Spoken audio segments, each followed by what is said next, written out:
분신사바, 분신사바, 오이테 구다사이.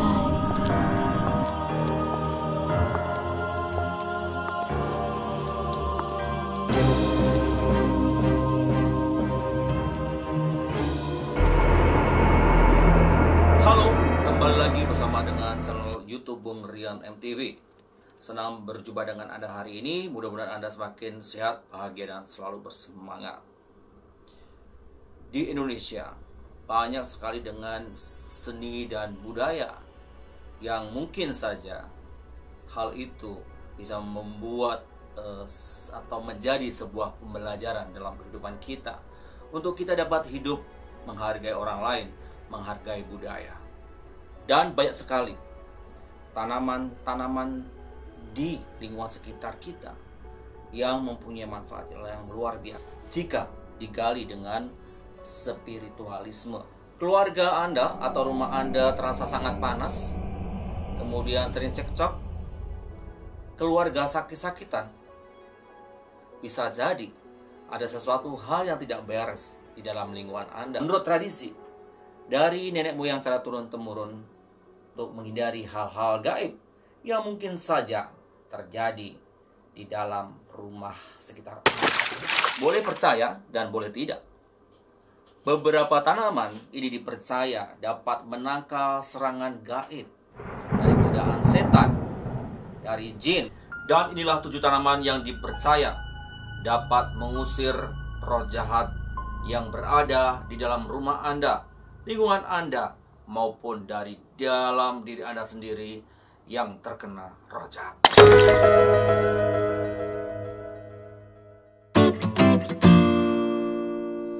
Diulang sekali lagi. Halo guys, kalau tadi versi menakutkan dan sekarang versi pencegahannya, kamu boleh percaya atau tidak, 7 tanaman ini bisa menjadi antisipasi terhadap kekuatan roh jahat yang ada di lingkunganmu maupun dikirimkan kepada kamu. Yang pertama yang ditakuti oleh hantu, kuntilanak, gondoruo, dan sejenisnya adalah pohon kelor. Kelor atau marunggai adalah jenis Moringa echai atau dengan nama lain limaran moringa, band oil, drumstick. Tahukah Anda, ternyata pohon kelor disinyalir bisa menangkal atau memusnahkan ilmu hitam dalam tubuh manusia. Beberapa orang percaya bahwa tanaman kelor mampu mengusir roh jahat. Daun kelor juga dipakai untuk berbagai ritual atau ramuan tradisional seperti dalam tradisi Jawa. Ketika orang meninggal dunia, maka akan dimandikan dengan bunga dan campuran daun kelor yang dipercaya dapat melunturkan ilmu hitam yang masih tersimpan di dalam orang yang sudah meninggal tersebut agar rohnya tidak gentayangan. Pohon ini memiliki aroma menyengat dan tidak mengenakan di hidung. Mungkin saja roh jahat pun tidak menyukainya dan langsung kabur. Daun kelor bukan hanya dipercaya sebagai pengusir hantu, namun dari berbagai penelitian juga merupakan tanaman herbal yang kaya akan manfaat untuk kesehatan tubuh manusia. Sehingga tak heran pohon kelor saat ini menjadi tanaman herbal yang dibudidayakan. Yang kedua adalah pohon bidara. Bidara atau widara adalah sejenis pohon kecil yang dapat menghasilkan buah berbentuk seperti apel mini. Pohon bidara yang memiliki daun berbentuk bulat panjang dan sebagian ranting memiliki duri. Sama halnya dengan pohon kelor. Pohon bidara juga dipercaya dapat menangkal gangguan roh jahat dan juga setan dengan cara ditanam atau meminum daun rebusannya jika setan atau roh jahat sudah masuk di dalam tubuh manusia. Menurut penelitian, daun bidara juga dapat dimanfaatkan sebagai herbal untuk kesehatan tubuh manusia. Tak hanya itu, pohon bidara selain sebagai tanaman hias, sering disebut juga dengan apel India. Di beberapa daerah, tanaman bidara dibudidayakan menjadi tanaman buah untuk komersial. Buah bidara renyah dan sedikit manis. Apakah Anda berminat untuk menanamnya? Ketiga, bunga mawar atau bunga ros merupakan tanaman perdu dengan pohon yang berduri, berbau wangi dengan beraneka warna sehingga sedap dipandang mata. Dalam berbagai kegiatan budaya dan ritual, bunga ini banyak dimanfaatkan sebagai hiasan maupun simbol spiritual.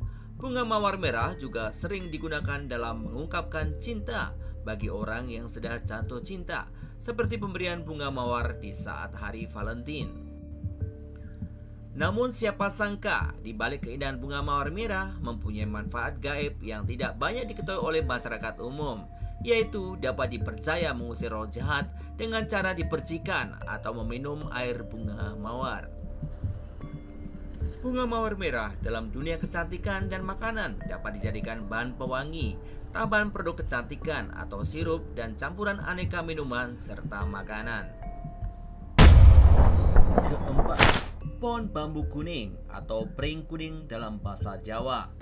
Pohon bambu umumnya identik dengan tempat bersarangnya makhluk halus dan roh jahat seperti Gondoruo dan Wewe Gombel, seperti dalam film-film horor di Indonesia.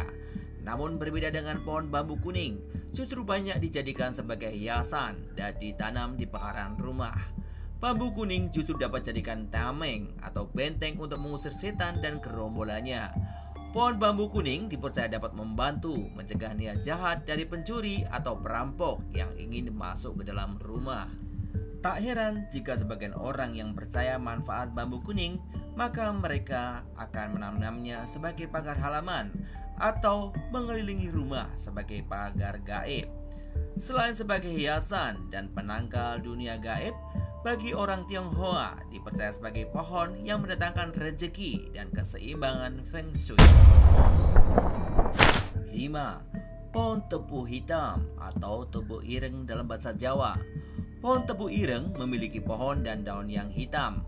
Banyak hal mistis di Pulau Jawa. Bagi masyarakat Pulau Jawa, dengan menanam pohon tebu ireng di sekitar rumah dapat melindungi rumah dari berbagai gangguan roh jahat atau gangguan gaib lainnya.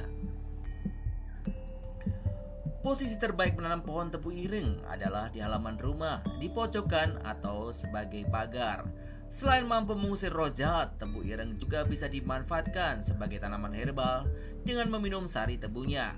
Berbeda dengan tebu biasanya, tebu ireng ini lebih keras dan memiliki air yang lebih sedikit. Keenam, pohon kaktus. Pohon kaktus merupakan pohon yang dapat tumbuh tahan lama tanpa disiram air. Namun minimal harus disiram air 1 minggu sekali jika ingin tetap subur. Menurut kepercayaan, pohon kaktus juga merupakan pohon yang ditakuti jin dan setan. Pohon ini dipercaya menyerap energi negatif dalam ruangan atau lingkungan. Maka tak heran pohon kaktus selain dijadikan sebagai tanaman hias juga dimanfaatkan untuk menetralisir ruangan dari energi negatif dan roh jahat. Namun kamu harus hati-hati merawatnya karena rata-rata pohon kaktus mempunyai duri yang tajam yang dapat melukai sang pemiliknya. Berminat dengan menanam pohon kaktus? Pilih sendiri kaktus sesuai dengan selera Anda. Untuk keamanan, sebaiknya pohon kaktus ditempatkan di dalam tempat yang tidak mudah terjangkau seperti di teras. Ketujuh, pohon pinang merah. Pinang merah merupakan sebutan yang umum di masyarakat atau juga disebut pinang monyet atau yaki. Jenis palem hias ini memiliki kelopak berwarna kemerahan. Selain sebagai pohon hias juga dijadikan pohon pelindung. Pinang merah juga dipercaya menjadi pohon pelindung dari gangguan roh jahat atau penangkal setan. Selain dapat melindungi dari roh jahat, sebagian orang juga percaya bahwa pohon palem merah merupakan sebuah pohon keperuntukan jika ditanam di sekitar rumah. Nah guys, demikian tadi 7 tanaman yang dipercaya dapat melindungi dan mengusir roh jahat dari cerita nenek moyang dan juga dihimpun dari berbagai sumber. Kalau kamu sudah menanam pohon yang mana? Silahkan menulis di kolom komentar. Terima kasih telah menyaksikan video ini sampai habis. Kamu boleh percaya atau tidak dengan video ini. Semoga kita semua selalu sehat dan bahagia serta banyak rezeki. Sampai jumpa di video selanjutnya. Bye-bye.